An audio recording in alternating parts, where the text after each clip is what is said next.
അതിനെക്കുറിച്ച് എനിക്ക് ഇപ്പോൾ ആധികാരികമായിട്ട് അതിനാണ് ഞാൻ CBI എൻക്വയറി വേണമെന്ന് പറയാൻ കാര്യം. നമുക്കതിനുള്ള റൈറ്റ് ഇല്ലല്ലോ. CBI എൻക്വയറി ഉണ്ടെങ്കിലേ ഉള്ളൂ.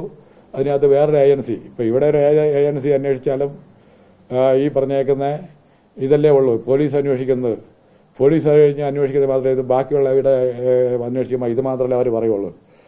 എനിക്കതല്ല. ഇതൊക്കെ ആരൊക്കെ ഇതിൻ്റെ അകത്ത് ഈ പോലീസിൻ്റെ സാന്നിധ്യത്തിലുണ്ടായ ഒരു കൊലപാതകമാണ്. അപ്പോൾ പോലീസ് അതിനകത്ത് കക്ഷിയല്ലേ എന്നാണ് ഞാൻ എല്ലാവരും അറിവുകളിൽ പറയുന്നതും ഇങ്ങനെ പലരും പറയുന്നത്. അപ്പോൾ അവരെ ഒഴിവാക്കിക്കൊണ്ട് അല്ലെങ്കിൽ അവരുടെ രക്ഷിക്കാൻ വേണ്ടി ഗവൺമെൻറ് ചെയ്യുന്ന ഒരു പരിപാടിയാണ് എന്ന് പലരും ഞാൻ ഉൾപ്പെടെ സംശയിക്കുകയാണെങ്കിൽ തെറ്റ് പറയാൻ പറ്റും ആർക്കെങ്കിലും. അല്ലെങ്കിൽ ഈ പറഞ്ഞതൊന്ന് അപ്പോൾ പറഞ്ഞ് ഒന്നും കൂടെ തീർന്നില്ല. അതിങ്ങനെ ആക്സിഡൻ്റ് ഉണ്ടായി മോളോട് അല്ലെങ്കിൽ കഴിക്കാൻ രക്ഷിക്കാൻ ആരും ചെയ്യുന്നില്ല. ഇവരെല്ലാം കണ്ടുകൊണ്ടിരിക്കുക ചെയ്യുന്നത്. പോലീസുകാർ എന്നാ ചെയ്യുന്നറിയാം, ഇവർ ഈ ഹോം ഗാർഡിന് മാത്രമേ ഇവിടെ ശാലം തൊലി പോയിട്ടുള്ളൂ, വേറെ ആർക്കൊന്നും വരുന്നില്ല. അവരൊക്കെ ഇറങ്ങി ഓടിപ്പോയിട്ട് പുറത്ത് നിന്ന് ഷട്ടർ ലോക്ക് ചെയ്ത് അങ്ങനെ ആരെങ്കിലും ചെയ്യുന്നതാണോ?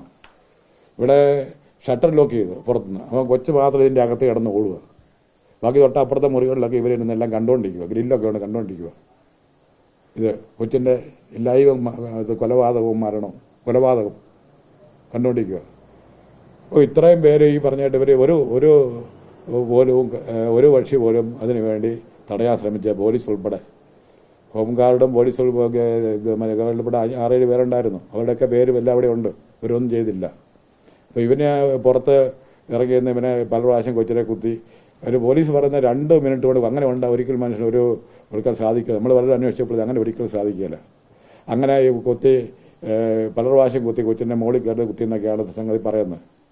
അപ്പോൾ അതെല്ലാം കഴിഞ്ഞ് ഇവനെ അവിടെ പോയി പുറത്ത് പോയി ഇവനിന്നിട്ട് ഇവൻ്റെ കയ്യിലിരുന്ന ആ ആയുധം അവിടെ പോയി വാഷ് ബേസിൽ കൊണ്ട് കഴുകിയിട്ട് അവൻ ആദ്യം അവിടെ കൊണ്ടുപോയി വെക്കുന്നു. പിന്നെ ആദ്യം എടുത്ത് താഴത്തേക്ക് കയറിയെന്ന് കസേര ഇപ്പോൾ ഇരുന്ന് കഴിയുമ്പോഴത്തേക്കാണ് പോലീസുകാരൊക്കെ വന്ന് പതുക്കെ ഇവനെ പിടിക്കുകയും കീഴ്പ്പെടുത്തുകയും ചെയ്യുന്നത്. അപ്പോൾ ഒരു പുറത്തുനിന്ന് ഷർട്ടൊക്കെ തുറന്ന് പുറത്ത് ഓടിപ്പോയ ഡോക്ടറൊക്കെ വന്ന് ഇവരൊക്കെ തുറന്ന്, എന്നിട്ട് പോലും കൊച്ചിന് പ്രാഥമിക ചികിത്സ ഒരു കോട്ടൺ കൊണ്ട് പോലും ഇത്രയും 16-17 കുത്ത് കൂടാതെ ഇവിടെ കുത്തി കയറിയിട്ടുണ്ട്. 21 കുത്ത് മൊത്തമുണ്ട്. പോസ്റ്റ്മോർട്ടം പറഞ്ഞാൽ ഇവിടെയൊക്കെ കയറിയിട്ടുണ്ട്. അപ്പോൾ അങ്ങനെ കയറി കുത്തിയപ്പോൾ ഒരു ബ്ലഡ് പോലും അവിടെ എങ്ങും തൂക്ക് പോലും ചെയ്തില്ല. ബ്ലഡൊന്നും അവിടെ ഇല്ലെന്നാണ് പറയുന്നത്. ഇത്രയും കുത്ത് കിട്ടിയ ബ്ലഡ് ഇല്ലെന്ന് പറഞ്ഞ് അങ്ങനെ വിശ്വസിക്കും. അതുപോലെ അത് കഴിഞ്ഞ് മോളെ ഈ പറഞ്ഞേക്കുന്ന ഇവനോട് ഇരുന്ന് കഴിഞ്ഞ് പോലീസ് കീഴ്പ്പെടുത്തിക്കുമ്പോഴത്തേക്ക് ഈ ഷിബിൻ മുഹമ്മദ് പറഞ്ഞ ഡോക്ടർ അവനും എല്ലാം പുറത്തേക്ക് ഓടി. ഞാൻ ചോദിച്ചില്ല, അവനോട് വന്ന 3 പ്രാവശ്യം പോലീസുകാരോട് ഞങ്ങളൊക്കെ ഓടിപ്പോയെന്ന് അവൻ പറഞ്ഞു. അപ്പോൾ ഈ പറഞ്ഞ് തിരിച്ച് കയറി വന്നു കഴിഞ്ഞപ്പോൾ ഇവരെ പോലീസുകാരെ കീഴ്പ്പെടുത്തി കഴിഞ്ഞപ്പോഴാണ് ഇവർ കയറി വന്ന് കൊച്ചിനെ വലിച്ചുകൊണ്ട് പോകുന്ന. കൊച്ചിനെ കാലെ പിടിച്ച് വലിച്ചെന്നാണ് പറയുന്നത്. അവൻ പറഞ്ഞറിയേ ഉള്ളൂ വലിച്ചെടുക്കുന്നത്. അതിനപ്പോഴത്തേക്ക് കൊച്ച് ആവശ്യതയായി. എന്നിട്ട് അവർ പിടിച്ച് നടന്ന് ഷട്ടർ തുറന്നപ്പോഴത്തേക്ക് ഫ്രണ്ടിൽ ആംബുലൻസ് ഉണ്ടായിരുന്നു. അപ്പോൾ ഇവരെന്നായത് പോലീസുകാരെന്നായത് ഈ ചെറിയ പരിക്ക് പറ്റിയ പോലീസുകാർ ഒരാൾക്ക് മാത്രമേ ഇവിടെ തൊലി പൊട്ടിയുള്ളൂ, വേറെ ഒത്തിനും പറ്റിയില്ല. ഈ ഹോം ഗാർഡിന് അലക്സ് കുട്ടി. ബാക്കിയൊക്കെ ഇവിടെ ചെറിയ തോണ്ടൽ പിടിച്ചൊക്കെ അവർ ഓടിപ്പോയെന്ന് പറയും. എന്നിട്ട് അവർ എന്നാ കറിയാം ആംബുലൻസ് വന്ന് മോളെ പതുക്കെ നടന്ന് ഇവൻ കയ്യെ പിടിച്ചുകൊണ്ട് നടന്ന് ഈ സ്റ്റെപ്പിൻ്റെ തൊട്ടടുത്ത ദൂരമൊന്നുമില്ല. ഈ 10 മിനിറ്റ് എത്ര പേരുള്ളൂ. ചെന്ന് കഴിയുമ്പോഴത്തേക്ക് ഇവർ ആംബുലൻസ് കൈ കാണിച്ച് ആംബുലൻസ് നിർത്താതെ പോലീസുകാർ പോയി. ഈ കൊച്ചിനെ കയറ്റാനായിട്ട് ഇവർ പറഞ്ഞപ്പോൾ ആംബുലൻസ് നിർത്തിയില്ല. ഈ പോലീസുകാരുണ്ടായിരുന്ന 3-4 പോലീസുകാർ അവരുമായിട്ട് ആംബുലൻസ് വിട്ടുപോയി. ഇവരെന്നായി തിരിച്ച് കൊച്ചിനെ അവിടുന്ന് ആ സ്റ്റെപ്പ് 1-2 സ്റ്റെപ്പ് ഉണ്ട്. ആ സ്റ്റെപ്പ് ഇറങ്ങി തിരിച്ച് ഇവിടെ കൊണ്ടത് ഈ 8 പോസ്റ്റ് കൊണ്ടുപോയിരുത്തി, പോലീസ് 8 പോസ്റ്റ്.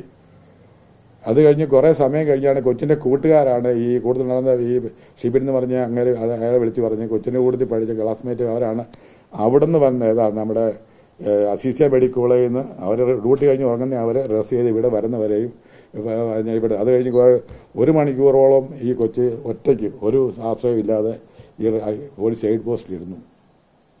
ഇവിടെ ഡോക്ടർമാരുണ്ട്, ഇവിടെ നല്ല സർജന്മാരുണ്ട്, ആരും ഒറ്റയാണ് ഇറങ്ങിയില്ല. ഒരു കോട്ടൺ കൊണ്ട് പോലും ഒരു ഗ്ലാസ് വെള്ളം പോലും കൊടുത്തില്ല. അതോടൊപ്പം തന്നെ ഈ കൊച്ചിൻ്റെ അവിടെ എപ്പോഴും മൊബൈൽ ഫോൺ ഉള്ളത് അവിടെ കയ്യിൽ. മൊബൈൽ ഫോൺ പോലും അവിടെ ഇല്ല. ഞങ്ങൾ മനസ്സിലാക്കുന്നത് മൊബൈൽ ഫോൺ ഉണ്ടായിരുന്നെങ്കിൽ ഞങ്ങൾ വിളിച്ച് എപ്പോഴും ഇവർ അറിഞ്ഞേനെ. മൊബൈൽ ഫോൺ ഇരുന്ന് ഡോക്ടർ പൗർണമിയില്ല. പൗർണമിയാണ് പിന്നീട് കൊച്ചിനെ കൂട്ടുകാരപ്പോഴത്തേക്ക് അവരെ കൊടുത്തേക്കുന്നത്. നിങ്ങളെ കൊടുത്ത് മർദ്ദനരാണെന്ന് തോന്നുന്നും പറഞ്ഞു. എന്നിട്ട് ഇവർ അവിടെ പോലീസിൽ പെട്ടാൽ കുറേ കഴിഞ്ഞ് പോലീസിൽ പോന്ന് മോള് തന്നെയാണ് നടന്ന് ഈ കൂടുതലുള്ള ഇവൻ അവിടെ ചെന്ന് ഈ ഷിബിൻ എന്ന് പറഞ്ഞ് കൊണ്ടുപോയിട്ട് ഷിബിൻ അവിടെ വണ്ടിയെ കയറിയില്ല. മോൾ ഒറ്റയ്ക്കാണ്. പോലീസ് ജീപ്പാന്ന് പറയുന്ന ജീപ്പ്, പോലീസ് ജീപ്പാണോ എന്ന് പോലും നമുക്ക് അറിയത്തില്ല. ഒറ്റയ്ക്ക് ആ കൊച്ചു അവിടെ ഡോക്ടറാണെന്ന് അത്രയും പേരുടെ ആശുപത്രി അവിടെ ഉണ്ട്. ഒരാൾ പോലും അകത്തേക്ക് കയറിയില്ല. അവൾ മോൾ ഒറ്റയ്ക്കാണ്. അടുത്ത് എങ്ങോട്ടാണ് കൊണ്ടുപോകണമെന്ന് പോലും അറിയത്തില്ല, കൊണ്ടുപോയെന്ന് പോലും അറിയത്തില്ല. വിജയ ഹോസ്പിറ്റലിലേക്ക് കൊണ്ടുപോയെന്നാണ് പറയുന്നത്. വിജയ ഹോസ്പിറ്റലിൽ കൊണ്ടുചെന്നപ്പോഴും മോൾ നടന്നാണ് ഇറങ്ങിയത്. അപ്പോൾ അവിടെ ചിലപ്പോൾ അവരോട് പറയുന്നുണ്ട്, എനിക്ക് വേറെ കുഴപ്പങ്ങളൊന്നും, എനിക്ക് ശ്വാസം മുട്ടലുണ്ട്, അവൾ ഈ പറഞ്ഞേക്കുന്ന ഇത് ഒരു ട്യൂബ് ഇട്ട് എൻ്റെ ഫ്ലൂയിഡ് ഇരിക്കുന്നത് എനിക്ക് കുഴപ്പമില്ല. അവൾ പറയുന്നത് ജീവിക്കാൻ വേണ്ടി അവൾ പറയുന്നുണ്ട്. ഇതുപോലും ആരും ഒന്നും ചെയ്തില്ല. അപ്പോൾ കൂടുതലായി ഷിബിൻ പോലും അവിടെ ചെന്ന് പറയും ഡോക്ടറാന്ന് പറയണ്ട, അല്ല ആരും പറഞ്ഞില്ല. അപ്പോൾ പോലീസുകാരെ ചികിത്സിച്ചുകൊണ്ടിരിക്കുക അവരെ. ഈ ഹർജി തള്ളുന്ന സമയത്തെ ഈ പ്രധാനമായിട്ട് പറയുന്നത് കുറ്റകൃത്യം നടക്കുന്ന സമയത്തും അന്വേഷണത്തിലും പോലീസിന് വീഴ്ച പറ്റിയിട്ടില്ല എന്നാണ് ഹൈക്കോടതി പറഞ്ഞാൽ എങ്ങനെ ശരിയാകുന്നത്? ഹൈക്കോടതി അങ്ങനെയല്ലേ പറയുള്ളൂ. കാരണം കുറ്റം അന്വേഷിക്കുന്ന ആരാണ്? പോലീസാണ്, ഞങ്ങളല്ല. ഈ പറഞ്ഞേക്കുന്ന പേരൻസാണോ അന്വേഷിക്കുന്നത്? അല്ലല്ലോ. ആണോ? പോലീസിന്റെ അന്വേഷണം ഇവിടെ DYSP ഇവിടെ വന്നപ്പോഴത്തേക്ക് ഞാൻ അദ്ദേഹത്തെ വിളിയോടെ വന്നതാണ്. ജോസ് സാറ്, ഈ ക്രൈംബ്രാഞ്ച് DYSP ഇവിടെ വന്ന് അദ്ദേഹം ഇവിടെ പറഞ്ഞു ഈ പറഞ്ഞേക്കുന്ന ഞാൻ പറഞ്ഞു സാറേ ഒത്തിരി ഉണ്ട് കാര്യങ്ങൾ, അതെങ്ങനെയാണ്? അതൊന്നും എനിക്ക് പറ്റിയല്ല, അത് ഞങ്ങളുടെ ഇതിൽ വരുന്നതല്ല, ഞങ്ങൾ ഈ കക്ഷിയെ മാത്രമേ ഫോക്കസ് ചെയ്യുന്നുള്ളൂ. ഞാൻ പറഞ്ഞു അതല്ല, അങ്ങനെയാണെങ്കിൽ കൊച്ചു ആ സമയത്ത് മരിക്കേണ്ടതല്ലേ? 4.5 മണിക്കൂർ കൊച്ചു ജീവൻ നിലനിർത്തിയല്ലോ, അതെങ്ങനെയാണ്? അതല്ല എന്ന് പറഞ്ഞു. അതൊന്നും നമ്മുടെ അദ്ദേഹം പറഞ്ഞത് അത് വേണമെങ്കിൽ നിങ്ങൾ ഗവൺമെൻറ് പെറ്റീഷൻ കൊടുത്ത് വേറെ എൻക്വയറി കമ്മീഷൻ വെക്കണം എന്നൊരു ഉദ്യോഗസ്ഥൻ പറയുക. എന്നാ പറയണത്? അത് നമ്മുടെ എന്നിട്ട് കസിൻസ് അഡ്വക്കേറ്റുമാരും കൂടെ കൂടുതലുണ്ട്. അദ്ദേഹം അതാ പറഞ്ഞത്. പിന്നെ അദ്ദേഹം 1-2 പ്രാവശ്യം ഇവിടെ വന്ന ഇതാ ഇപ്പം നമുക്ക് വേണമെങ്കിൽ ഗവൺമെൻറ് ഞങ്ങൾ വേറെ നിങ്ങൾ പറയുന്ന അഡ്വക്കേറ്റിനെ വെക്കാം. ഞാൻ അതും പുള്ളിയോട് ചോദിച്ചു. അത് SP വന്ന് അനിൽ പറഞ്ഞു, സുനിലോ അദ്ദേഹം ഉണ്ടായിരുന്നു ഇവിടെ. ഞാൻ പറഞ്ഞു സാറേ നിങ്ങൾ ഏത് അന്വേഷണം വെച്ചാലും നിങ്ങൾ ഉണ്ടാക്കി എടുത്ത തെളിവുകൾ രേഖകളല്ലേ ഈ അഡ്വക്കേറ്റ് വന്ന് ഹാജരായാലും പറയുള്ളൂ, അല്ല വേറെ അന്വേഷണം ഒന്നും പറയുമല്ലോ, ഈ രേഖകളല്ലേ പറയുള്ളൂ, വേറെ ഒന്നും പറയാൻ പറ്റിയല്ലോ. അപ്പോൾ അത് കൊച്ചിനെങ്ങനെ നീതി കിട്ടുന്നത്? അതൊക്കെ അദ്ദേഹത്തെ പറഞ്ഞു. അതാണ് ഈ പേപ്പറിലുണ്ട്. ഏത് അത് ഹൈക്കോടതിയിലും പറഞ്ഞു. അത് പറയുന്നതിൻ്റെ അത്ര അർത്ഥമില്ല അത്. കാരണം എന്നാന്ന് വെച്ചാൽ ഈ രേഖകളല്ലേ കൊടുക്കുള്ളൂ, വേറെ രേഖകളൊന്നുമില്ല. പുതിയ രേഖകളൊന്നും കണ്ടുപിടിക്കില്ലല്ലോ. പുതിയ തെളിവുകൾ വേണം സത്യാവസ്ഥ മനസ്സിലാക്കാൻ വേണ്ടി ഞങ്ങൾ CBIക്ക് കൊടുത്തത്. അത് തെറ്റാണോ? അത് ആ പറഞ്ഞേക്കുന്നത് ഏത് ചോദിച്ചാൽ അതിനിപ്പം പ്രത്യേകിച്ച് വേറെ വക്കീലിൻ്റെ കാര്യമൊന്നുമില്ല. പുനരന്വേഷണമല്ല വരും ഇത് പറഞ്ഞ് എന്ത് അത് വളരെ DGPയുടെ അന്വേഷിച്ചു. DGP എങ്ങനെ അന്വേഷിക്കുന്നത്? ഈ പറഞ്ഞ ഞാൻ പുള്ളിയുടെ അദ്ദേഹം നേരിട്ട് ചോദിച്ചു. ഞാനുണ്ട്, വീട്ടുകാരുടെ ഉണ്ട്, ഇവിടെ കസിനോട് ചോദിച്ചാണ് സാറേ ഇത് സാറ് ഇതിൻ്റെ പോലീസല്ലേ ഇതെല്ലാം അന്വേഷിക്കുന്നത്. അപ്പോൾ പുള്ളി എന്നിട്ട് അതിന് ആദ്യം 4-5 പ്രാവശ്യം മാറ്റി വെച്ച്. അങ്ങനെയാണ് പിന്നെയും വീണ്ടും മാറിപ്പോയത്. അവർ റിപ്പോർട്ട് കൊടുത്തില്ല. ഗവൺമെൻറ്റിന് പ്രയോറിറ്റി ഉണ്ടെന്നാണ് പറയുന്നത്. നമ്മൾ ഗവൺമെൻറ് ആയാലും നമുക്ക് ഒരു ഇന്ത്യൻ പൗരനുള്ള നമുക്കും പ്രയോറിറ്റി ഇല്ലേ? നമുക്കത് വിവരം അറിയാനുള്ള എൻ്റെ ഏകമോളെ ഞങ്ങൾക്ക് ഇനി എന്തെങ്കിലും ആശ്രയമുണ്ടോ? ഇല്ലല്ലോ. അവൾ അത്രയ്ക്കും നന്നായിട്ട് പെർഫോം ചെയ്യണില്ല. അവിടുത്തെ പേഷ്യൻസൊക്കെ ഇവിടെ വന്ന് എത്ര പ്രാവശ്യം വന്നറിയോ? അവൾ അവൾ കിട്ടുന്ന സ്റ്റൈഫൻഡും ഉണ്ട്. അവർക്ക് മരുന്ന് മേടിച്ച് കൊടുക്കും, ആഹാരം മേടിച്ച് കൊടുക്കും. എന്നിട്ട് നമ്മളെ വിളിച്ച് പറയും, ഞാൻ പറഞ്ഞു കൊടുത്തോളാൻ പറയും. ഞങ്ങളൊക്കെ സാധാരണക്കാരാ. അങ്ങനെ അവിടെ ഒരു ആഗ്രഹം കൊണ്ട് അതങ്ങനെ ആക്കിയതാണ്. അപ്പോൾ അത് കഴിഞ്ഞ് ഇത്രയാണ് എൻ്റെ കാര്യങ്ങൾ. അപ്പോൾ നമുക്ക് കൃത്യമായിട്ട് അന്വേഷണം വേണമെന്നുണ്ടെങ്കിൽ അതോ ഇത് അവിടെ ചെന്ന് കഴിഞ്ഞ് ഇവിടെ വിജയ ഹോസ്പിറ്റലിൽ ഒരു ട്രീറ്റ്മെൻറ്റ് നടത്തിയില്ല.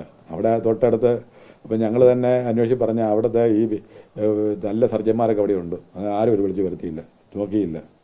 അവിടുന്ന് 1 മണിക്കൂർ കഴിഞ്ഞപ്പോഴത്തേക്കാണ് പിന്നെ ഇത് സംഗതി സ്റ്റേജ് മോശമായപ്പോൾ ഇവർ ആരോ വിളിച്ച് പറഞ്ഞു ഒരു ആംബുലൻസ് ഒരു അറേഞ്ച്. ഇവർ പറയുന്ന മുകളിൽ നിന്ന് ആരാ വിളിച്ചത്, ആരാന്ന് പറയാൻ അറിയുന്നില്ല, കോളേജിൽ നിന്ന് വിളിച്ച് പറയുന്നത് പറയുന്നത്. അങ്ങനെയാണെങ്കിൽ ഇതിൻ്റെ അടുത്തുള്ള ഈ പറഞ്ഞേക്കുന്ന ഗോകുലം മെഡിക്കൽ കോളേജിൽ 12 കിലോമീറ്റർ പറ്റുള്ളൂ. പാരിപ്പള്ളി മെഡിക്കൽ കോളേജ് 10 കിലോമീറ്ററേ ഉള്ളൂ. കൊച്ചു പഠിച്ച മെഡിക്കൽ കോളേജ് 18 കിലോമീറ്ററേ ഉള്ളൂ. അങ്ങോട്ടൊന്നും ഇവരാരും കൊണ്ടുപോയില്ല.